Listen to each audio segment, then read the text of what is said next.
Excitement returning to this golf course empty for weeks during the shutdown. Yes, that's perfect. Yeah, couldn't be sooner.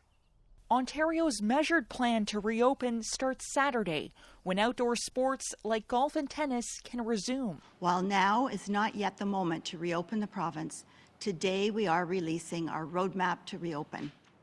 Then, about mid-June, people can return to patios and non-essential stores. Indoor services with reduced capacities like hair salons come next. Finally, it will be the turn of indoor settings, like gyms and casinos, with more people and fewer face coverings. But all that depends on adult vaccination rates, climbing from 60 to 80% with one dose and 25% with two doses. And this momentum is what gets us to a good summer. The plan seems aligned with new modeling from doctors.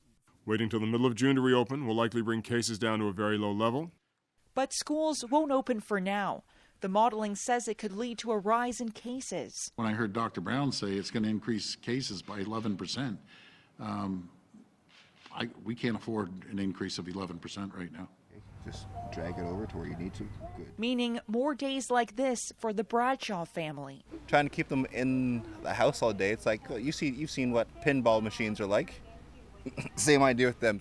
Still, the gradual reopening lets some parents breathe a little easier. It's a relief in a way. It's like a weight off the shoulders. Know that things are like the restrictions are going to relax. As cautious as today's plan is, it's welcome news for large parts of a province that have been under lockdown for months. Olivia Stefanovic, CBC News, Ottawa. Okay, I want to bring in Dr. Peter Juni, who is part of Ontario's Science Table, which has advised government during this pandemic. And the central disconnect here, right, Doctor, that the Premier has set out a reopening plan, even with rough dates attached, but without giving any indication as to when or if schools would reopen. What do you read into that? Yeah, that's correct. I think it's an excellent reopening plan, but the schools are missing. And that's something that might need to be addressed relatively soon.